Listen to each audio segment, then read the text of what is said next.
Welcome back to the channel. So a few weeks ago, I posted a video about some embarrassing school stories, and I said if that video hit 30 likes, I'd make a sequel, and we have 58 likes on that, so enjoy part 2 of my embarrassing school stories. Alright guys, so we are here on Amazon, and our first story begins when I was 10 years old in 5th grade. Now this was my second day of 5th grade, so I didn't really expect too much to happen.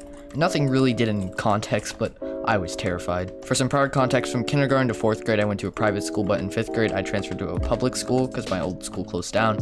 So, this is my second day at a new school, whole new experience, and that didn't really help the story, and that's probably why the story happened. Okay, so on my first day, however, I did meet like 1 or 2 kids who, they weren't really close friends yet, but they were the people I decided I would hang around with for the start of the year and just kind of follow them around and, learn about this new school. So that's what I did, and on my second day of school, before class started, we were there in the morning, just chilling in front of the library, which apparently you're not supposed to do that in the morning for some reason. I still don't really know the logic on why we're not supposed to hang outside of the library, but I'm not going to question it. And I didn't know we weren't supposed to be there. So I'm over there with like 2 of my friends, and one of them was showing us like this drawing he did, and he pulled it out of his backpack, and behind us comes one of the school staff members. They go, "What are you doing over here?" And like, I never got in trouble. That wasn't me as a kid. Like I never got in trouble at school, like not even like one time. So like I was terrified. I thought I was like dead. And then she asked us, what's your teacher's name? And that's like, all right, my life's over. I'm dead. I'm gonna get killed. I'm gonna get grounded. So then one of my friends started talking to her, and she started asking more questions like, what room number are we in, and what are our last names? And while she was distracted talking to one of my friends, I turned around and I just ran. I ran as far and fast as I could. I did not want to get in trouble. I didn't know what to do. I'd never been in trouble. This was a new school, my second day there. So I just turned around and booked it. I ran as fast and far as I could. I believe I ended up making it to like a bathroom stall, and I just hid in there until school started, and nothing ever came of it. I don't really know why we weren't supposed to hang outside of the library, and it really wasn't like a serious punishment or anything, but like I was so scared. Hello. Boom. Come on, take KB, thank you. And got the bed. GG. Thinking back on it, there's not really much I could have got in trouble for. We weren't doing anything. We were looking at a drawing made by a 10-year-old, There was nothing like bad about what we were doing. So I guess it was kind of understandable why I was afraid, but I don't know why I decided to run. Like, I feel like that would have made things worse if like I was actually in big trouble. But, nothing ever came of it. I never really asked my friends what happened, so yeah. Oh, the story took up pretty much the entire game, so it's just me and this guy on Aqua left. Let me try to kill him, and hopefully we'll win the game. He doesn't have iron armor, so this shouldn't be too difficult. Alright, and I'm gonna jump on you. Oh, GG, I played that stupid. I got too excited. Alright, see you guys in the next round. Okay, everyone, so for the second story in this video, I was in 6th grade, and I don't know why I did this. Honestly, a 12-year-old should have more common sense than I did in this story. You'll see why. Okay, so like I said, I was in 6th grade, which was my last year of elementary school. So you know what? My school still had a playground. Now this comes up later, and it's very important. Please die. Thank you. Good fight. So one day, I was on the playground with 2 of my best friends, and they were monkey bars, and we just kept trying to one-up each other and mess around with like how far we could jump, or crazy stuff we could do on the monkey bars.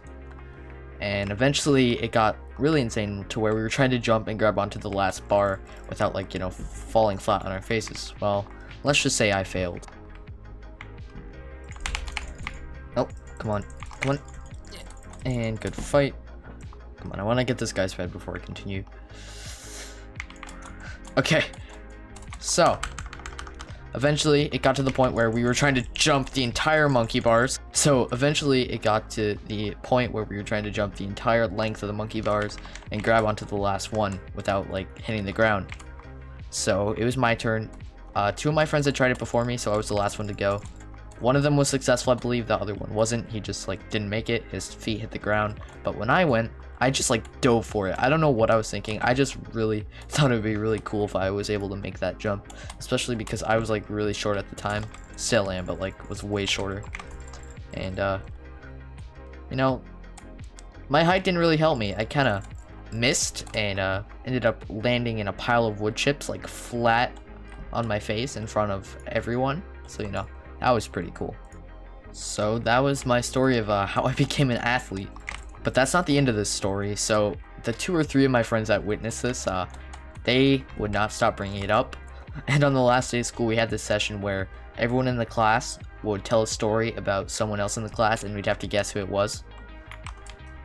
And one of my friends who were there to witness me falling used that story to describe me. And that's not just the sad part, but everyone guessed right away who it was. Which, you know, that was a big ego bruiser, but it's okay. Okay, so everyone in this game is a final, and I kind of want to win. So,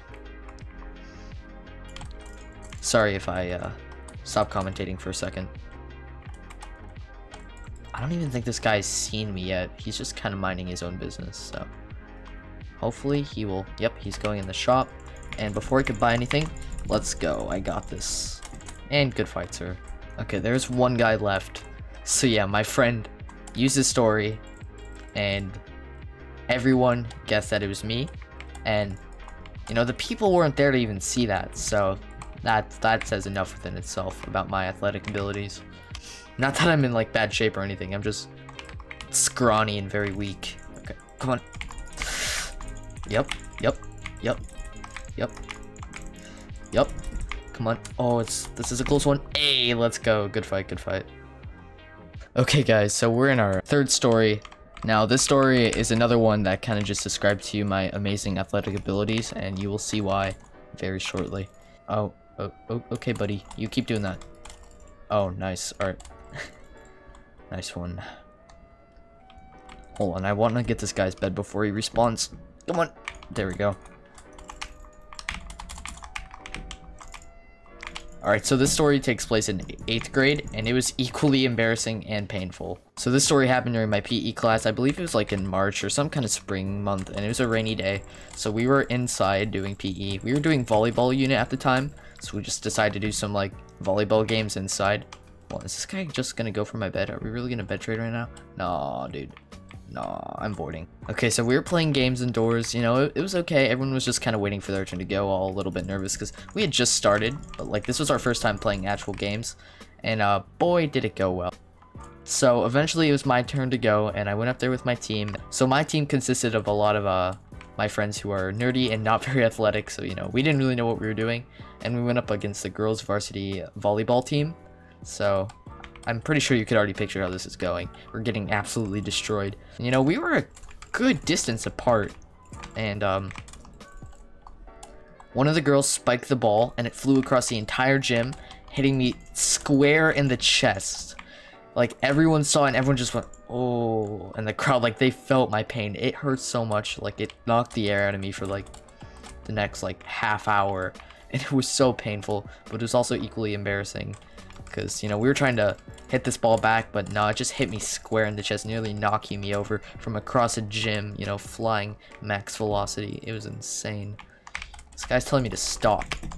You stop, buddy. No! Alright, guys, I know that story was quite a bit shorter than the others, but I'd like to throw it in as a little thank you for watching till the end. I hope you enjoyed. Leave a like if you enjoyed, subscribe if you're new, and I'll see you all later. Bye-bye!